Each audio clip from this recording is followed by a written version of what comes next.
For me, never giving up meant just that. I mean, every single day when I woke up, I thought, today's the day.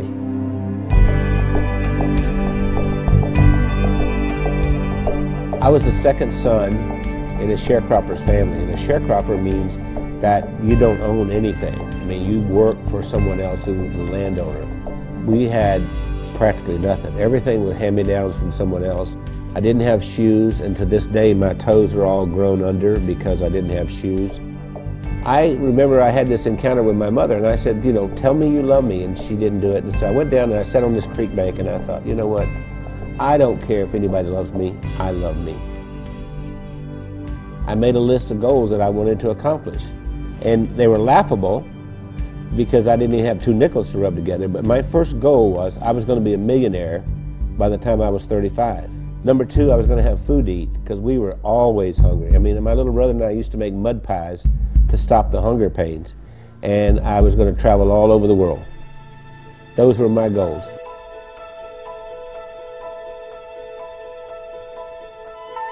I've learned everything from working with Randy. I didn't know anything about business. I started out, before I met Randy, I was a teacher, a mathematics teacher. Well, I think we have a very good balance. Randy's really good in sales and telling the story and explaining why people need to have whatever it is that he's selling. And then he comes to me and says, Wendy, can we make it do this? And I have to get it done. We started working together, and we were together all the time doing things, and that we just, you know, couldn't be without each other. And once she got exposed to me, it was downhill from there. I mean, she could not last a day without me. That's probably true. That's what the COO does here. Does hair? She preps me. Spit on it, honey, like you used to do. I never spit.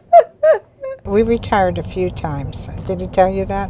We've tried retirement 3 times, but we never figured out exactly how to do it, because we've worked all of our lives. We took a year and we traveled around the world.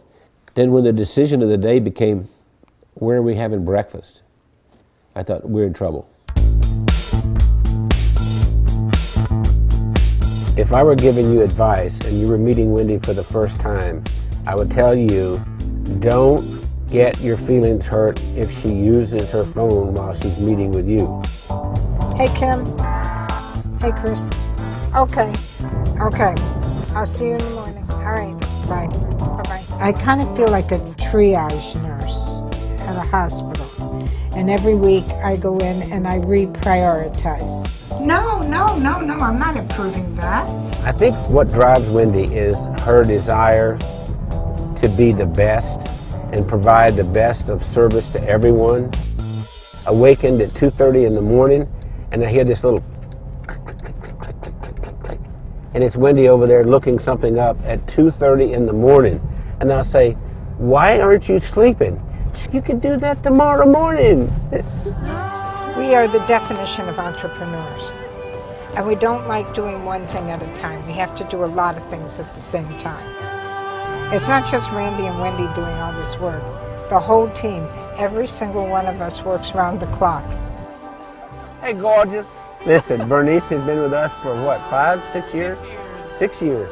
Yes. And we love her to death. And I love you guys. Yeah. Randy leads with his heart. And he's the most incredible person I've ever met. He's gone through so much in his life. And I believe that Randy's, I'm going to make me cry here. Randy has made the difference in my life. What's important is, what do I contribute this day to make the world a better place? I know that sounds corny, but that's really what it is. My daddy used to say, we leave here with empty pockets. The other thing my dad said is that when you leave, you'll be accountable for 2 things. 1, how did you treat Mother Earth? And 2, how did you treat the people on Earth? I feel that I have found joy and that I've given joy, and I think there's a lot more joy that we can give.